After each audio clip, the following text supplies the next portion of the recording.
Hello and welcome everybody to the Annuity Straight Talk podcast, episode number 214.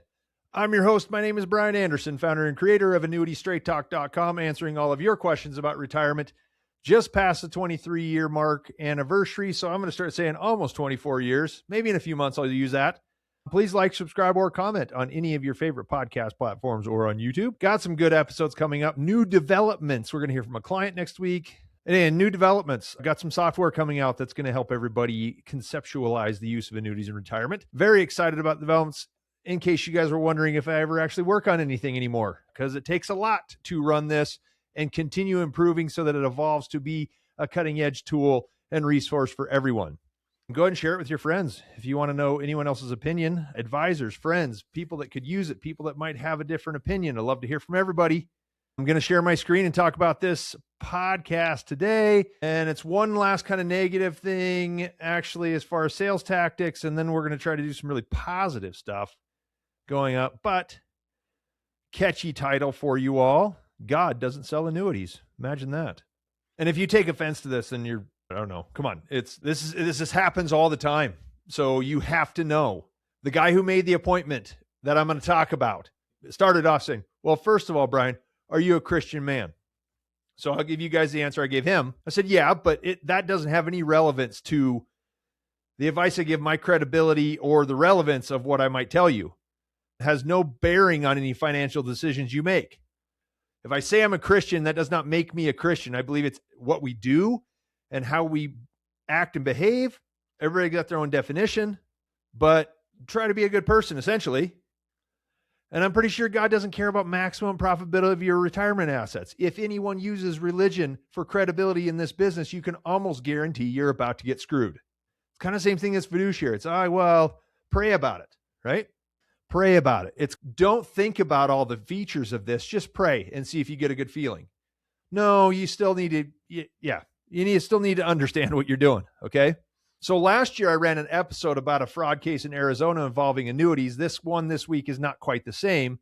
I met a couple who had been abused by greedy agents. It had cost them over $100,000 in retirement savings. 3-4 years into it, they had $129,000 less than they started with because they had surrendered so many contracts and gone into new ones. Those guys had a full paper trail of all financial transactions going back to the beginning of their annuity journey, and it was very easy to prove that fraud existed. But it was difficult to get the regulators to notice, and even harder when the agents involved, because they pushed back with their own defense. Now, that process had a happy ending. I did not update everybody. I was just relieved because it was very stressful for me and for the clients involved. I didn't sell them anything. They didn't buy anything. I didn't do it to get an annuity. I didn't take a penny from them. They offered to pay me at the end of it. I said, I cannot take it because it defeats the purpose of trying to do the right thing. But we got it resolved. They were even refunded the premiums for their last annuity purchase without paying surrender charges. It was a really good deal. So we put the right kind of pressure in the right places. That was difficult to say the least. And I was even threatened with a lawsuit. Didn't bother me, but it shook the resolve of the people I was trying to help. Not everyone would have been able to do what they did. They were very tough and held it together for 6 or so months until we could finalize things. If they had shown the slightest hint of weakness, it would not have happened. I'm not telling you to come fight and go fight. Just do everything you can so you're not in a position where you have to, right? I ran into another couple a few weeks ago, the one I'm going to talk about today, and it's not going to have the same happy ending. It's not quite as egregious, but it's still going to cost them a lot of money. They don't even know they're being scammed about it. And that's the problem. This happens all the time. I'm going to explain the story and let you guys know that you might see it, and probably a lot of you have. The annuity business is getting better, but there are still bad actors out there that do a lot of business. So the new couple is in Texas. The wife received a sizable inheritance from her parents a little over 2 years ago. The couple was split about what to do. One wanted maximum growth. The other wanted safety. It's the wife's money. I told the guy, hey, you know what? Maybe it's hers. Let her kind of have the final say. I mean, I guess any of you married folks, most of you, might agree that, yeah, there's certain decisions in life where one person has the upper hand, and that's okay. They compromised, bought 2 fixed index annuities, sizable amount, $1.5 million. So 2 years have gone by and they got their first interest credit. They went on 2-year resets. One of them is up about 9%, a little over 9, and the other is yielded close to 19. So nothing to complain about, right? Really good blended yield. The 9 could be better, but it's not bad. 19 is incredible. It's awesome for an index annuity, locked in, guaranteed. Okay. They should be extremely happy with the results in only 8 years to the end of the surrender schedule. Now, the agent who sold it comes in and claims that he has a better product and that they should surrender their initial contracts. He said there's a new product that will provide much more benefit than what they currently have, and it's worthwhile to take a bonus on a new contract that's going to cover the surrender charges. The surrender charges would actually equal about all of the earnings, so they'd give up 2 years of earnings and replace it with a bonus. Now, the agent steered them right the first time, so they were inclined to trust him, but the husband was at least skeptical enough to call me, still putting the requirement on that, oh, I'm only going to work with a Christian guy, right? Who's the Christian here? So there are certain reasons and scenarios where it makes sense to surrender an annuity. You can type that into the search bar, surrender, and there's a bunch of podcasts on surrender charges, surrendering contracts, when it's good, when it's not good, all that stuff. If that's your concern, you can go find it. This one does not meet the transaction criteria that I would say for surrendering an annuity. There's no chance the agent is doing anything more than abusing trust and looking to make money all over again. But he prayed before meetings and told these guys he's a God-fearing man. Okay? Now, most people surrender an annuity because of poor performance, undisclosed product features, more growth potential, or changes in financial goals. It's only appropriate to go into another annuity if the new contract fixes the problem you had with the previous one. And you also have to really want to be in annuities. But if you've got a problem with the current annuity and you don't want annuities, then just pay the surrender charges, get out and go do something else. It has to make your life better. You have to prove that it makes it better. If one of these issues arises in the first 2 years of owning a contract, that's usually a death sentence for the agent and the annuity. If you buy an annuity that has poor performance, undisclosed features, or your goals change substantially, it's not likely that another annuity is going to solve the problem. Okay? There's no reason to replace it if it doesn't make your life better. So, do you guys know that an agent retroactively loses his commission if a contract is canceled in the first year? If you buy an annuity for me, that's one of the reasons we do so much work up front. Keep it, because I'd rather not make the money in the first place than to make it and then have to pay it back in 6 months or 8 months. He also has to pay back a portion in a lot of cases if it's canceled in the second year. With many companies, it's prorated, maybe all of it in the first year, 50 or 75% in the second year. Some may go into the third year. That's why I consider this fraud. He waited for just the right time to churn the contract, get a fresh commission. For less than reputable agents, the 2-year mark is a big opportunity for them.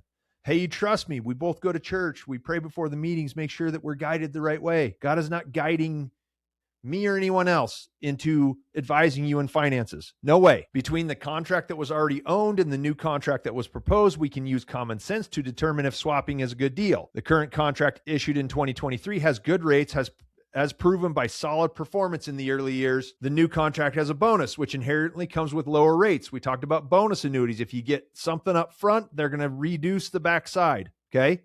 It's not bad. It's just the way it is. There's nothing free. You're going to give it up in one way or the other. Why this is a bad deal is because all the gains would be wiped out and replaced with a bonus and lower rates. So they'd have, let's say they had the same amount of money, but they'd have lower rates going forward. It's not going to be good. Now, even if the first company had cut rates on the current contract, there's no reason to switch because no one would have the confidence that the new company won't do the same thing because they could. Replacing a good contract is nothing but agent greed. And last I checked, that is one of the 7 deadly sins, is it not? So, clear-cut case, I don't know what they do. I had one call with them. Sounds like they were really just real comfortable with this guy. He was just going to walk them into a new sports car, right, for himself.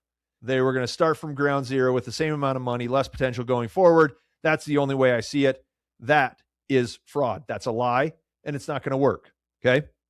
So next week, we're going to get more positive. I'm going to run some stories from a client who wants to tell his story. He volunteered to do a podcast because he spent a lot of time getting into his annuity. I'm going to show you what happens when things are done the right way. We're going to record it early next week, and it could be a couple of different episodes depending on how long we go, but I'm not going to really direct it except ask questions and talk to him. I'm really going to let him have the floor, and you guys are going to get to see it. So when he was researching annuities, he talked to several people and large companies. He feels like the annuity industry has gained a lot of credibility and converted several antagonists. While I agree in several areas that it has, there's still plenty of crooks and idiots out there. So you can't relax and just take anyone's word for it. You have to verify what you've been told. So back early in my career, I learned this lesson right away. I was an early agent. I went to church growing up my whole life. And one of the biggest business guys in my hometown was a member of a church. We were friends with the family, all this stuff. I thought, hey, this guy will take a meeting with me. I'll probably get some business out of it, right? And sure, he gave me a meeting, but he sat me down and he looked me in the eye and he said, faith and business don't mix, Brian. Yes, I share a faith with your family, but I also run a business and I have to make objective decisions about that separately. I didn't get a big chunk of business from him. I've got a great relationship with him. He's a wonderful guy. We're friends to this day, but I understood that lesson early, so I never wore that on my sleeve. It's not really who I am anyway. You have to verify what you've been told no matter what. And that's why I'm here. Call it out, set the record straight. If you're getting the runaround with advice that doesn't make sense, then take your time going through the information on this site. If you pray about it, you're not going to get an answer from the good Lord above. I'm sorry. You have to do some work and put a little more effort into it than that. I will fix it all for you and get you going in the right direction. Thanks so much for joining me for 214. Share it with your friends, like, subscribe, or comment. Follow us on YouTube or any of your podcast platforms. Whatever you want to do to get the information, and let me know what you think. I'll be back next week with episode 215. We're going to get some really good ones coming up. A lot of great information. Thanks so much for being with me, guys, and you have a great day. Okay, bye.